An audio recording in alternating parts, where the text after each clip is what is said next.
welcome to Keru Food Basket channel. இன்னைக்கு வீடியோல சுவையான ஸ்வீட் ரெசிபி எப்படி செய்யலாம்ன்றது பார்க்க போறோம். பால்கோவா எப்படி செய்யலாம்ன்றது இந்த வீடியோல நம்ம பார்க்கலாம். வாங்க வீடியோக்குள்ள போகலாம். அதுக்கு முன்னாடி நம்ம சேனலை சப்ஸ்கிரைப் பண்ணலனா சப்ஸ்கிரைப் பண்ணிக்கோங்க. கூட ஒரு பெல் ஐகான் வரும், ஆல் என்ற ஆப்ஷனை கிளிக் பண்ணிடுங்க. இன்னைக்கு நான் வந்து 300 கிராம் சுகர், 1 ஸ்பூன் ஏலக்காய் பொடி, தண்ணி சேர்க்காத 2 லிட்டர் பால்.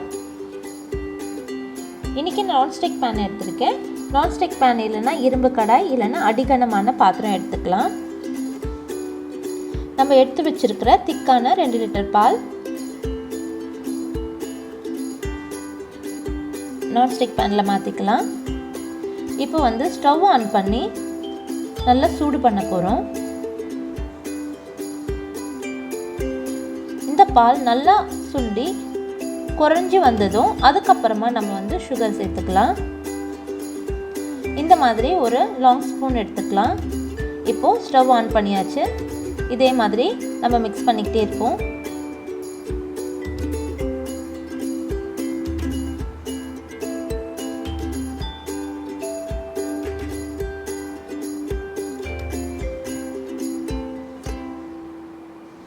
இந்த மாதிரி 10 நிமிஷமாக நல்லா மிக்ஸ் பண்ணியிருக்கோம்.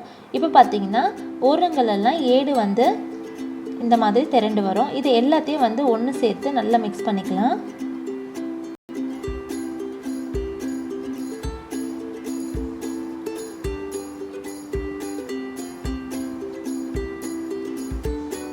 இதே மாதிரி கலந்து விட்டுட்டே இருக்கலாம்.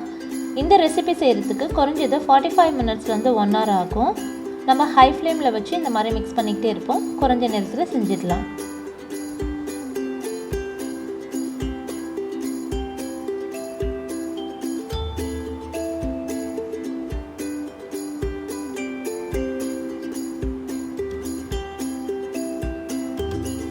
இந்த மாதிரி நல்லா ஒரு 15 நிமிஷம் போல் மிக்ஸ் பண்ணியாச்சு. இப்போ பார்த்தீங்கன்னா 2 லிட்டர் பால் 1.5 லிட்டர் அளவுக்கு குறைஞ்சிருக்கு. நிறைய ஏடும் ஃபார்ம் ஆயிருக்கு. இதே மாதிரி மிக்ஸ் பண்ணிக்கிட்டே இருப்போம்.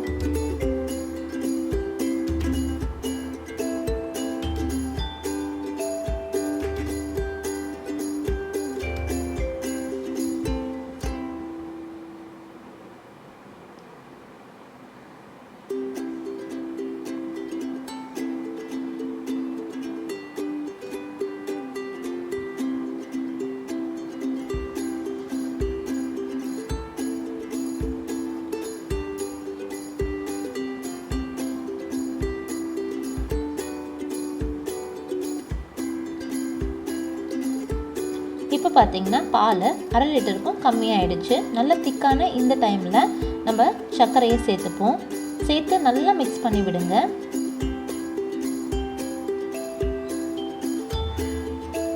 இந்த மாதிரி சர்க்கரை நல்லா டைலூட் ஆனதும் இந்த மாதிரி பால்கோவா நல்லா திரண்டு வரும்.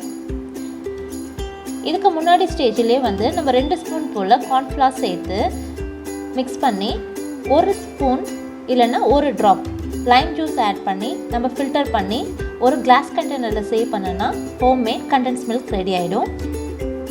இந்த ஸ்டேஜில் நம்ம வந்து ஏலக்காய் பொடி சேர்த்துக்கலாம். கொஞ்சம் போல் நிறைய நட்ஸ் எல்லாம் சேர்த்து ஒரு குல்ஃபி மோடில் நம்ம வந்து இதை ஊற்றி ஃப்ரிட்ஜில் வச்சு எடுத்தோம்னா குல்ஃபி, சுவையான குல்ஃபி ரெடி ஆகிடும். ஒரே இன்க்ரீடியன்ட்ஸ் இவ்வளோ ரெசிபி செய்யலாம். இப்போ நல்லா இந்த மாதிரி கலந்து விட்டுக்கிட்டே இருப்போம். இப்போ நம்ம சுகர் சேர்த்ததுக்கப்புறம் பார்த்தீங்கன்னா இந்த மாதிரி லிட் கவர் பண்ணி ஒரு 2 நிமிஷம் மூடி எடுத்து நம்ம மிக்ஸ் பண்ணிக்கலாம். இல்லைனா இந்த மாதிரி பபுள்ஸ் எல்லாம் நல்லா தெறிக்க ஆரம்பிச்சிடும். அது நம்ம மேலே படாமல் இருக்கிறதுக்காக நான் லிட் கவர் பண்ணி இந்த மாதிரி மிக்ஸ் பண்ணிப்பேன்.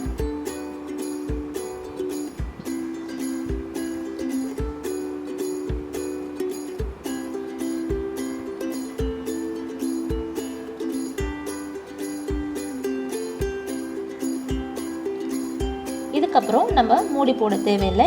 பால்கோவா எல்லாம் நல்லா திக்காயிடுச்சு. இன்னும் இந்த மாதிரி நல்லா மிக்ஸ் பண்ணிக்கிட்டே இருப்போம்.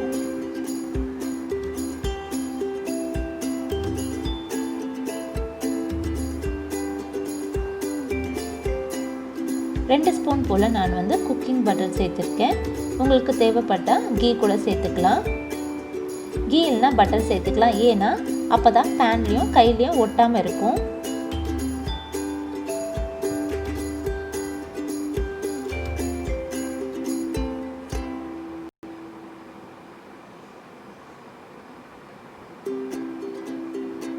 இப்போ எல்லாம் நல்லா ஒன்று சேர்ந்து திரண்டு வந்துருச்சு. இன்னும் ஒரு 5 நிமிஷத்துக்கு அப்புறமா நம்ம ஸ்டவ் ஆஃப் பண்ணிடலாம்.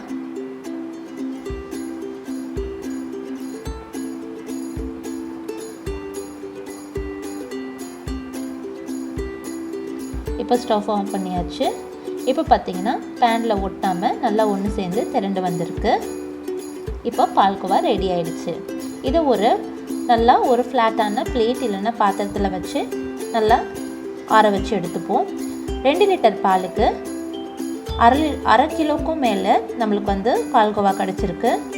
இப்போ இதோடு நான் கொஞ்சம் போல் நட்ஸு சேர்க்க போகிறேன். இது ஆப்ஷனல், தேவைப்பட்டால் சேர்த்துக்கலாம். இந்த மாதிரி ஒரு கட்டரில் நல்லா நான் கட் பண்ணி எடுத்துக்கிறேன். அப்போ தான் நல்லா ரவுண்டாக அழகாக கிடைக்கும்.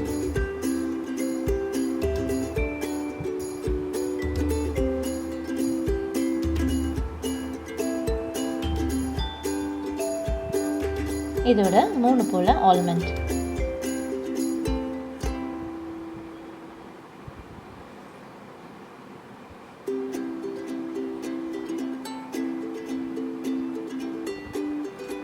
இதை ஒரு சாசரில் எடுத்து வச்சுப்போம்.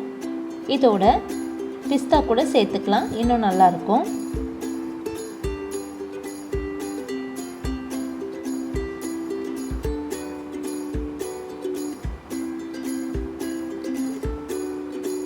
இப்போது சூடெல்லாம் ஆரண்டும் ஒரு சாசருக்கு மாற்றிக்கலாம்.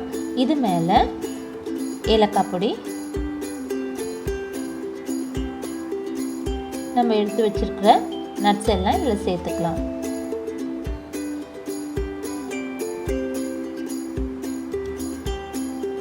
நான் ஏலக்காவோடைய சீட்ஸை நல்லா பவுட்ரு பண்ணி நம்ம பால்கோவா செய்யும் போதே சேர்த்துருக்கேன். அது மேலே இருக்கிற ஸ்கின்னை தான் நான் இப்போ சேர்த்துருக்கேன். அது நம்ம சாப்பிடும் போது இந்த நட்ஸோடு சேர்த்து சாப்பிடும் போது நல்லா ஃப்ளேவர் நல்லாயிருக்கும். அதுக்காக தான்.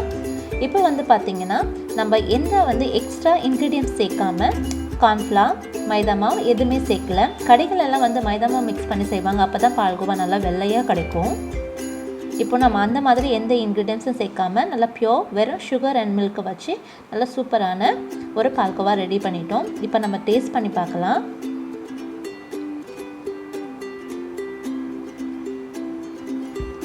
நம்ம சேர்த்துருக்கிற இந்த சர்க்கரை பார்த்திங்கன்னா அதிகமாகவும் இல்லாமல் குறைவான இனிப்பு இல்லாமல் கரெக்டாக இருக்குது. நீங்கள் இதே இன்க்ரீடியன்ட்ஸ் நீங்கள் வீட்டில் ட்ரை பண்ணி பாருங்கள். கண்டிப்பாக இது உங்களுக்கு பிடிக்கும். இந்த வீடியோ உங்களுக்கு பிடிச்சிருந்தா லைக் பண்ணுங்கள், ஷேர் பண்ணுங்கள். கேரு ஃபுட் பாஸ்கெட் சேனலுக்கு சப்ஸ்கிரைப் பண்ண மறந்துடாதீங்க. கூட ஒரு பெல் ஐக்கான் வரும், கிளிக் பண்ணிவிடுங்க. நெக்ஸ்ட் வீடியோவில் மீட் பண்ணுறேன். டாடா, பாய்.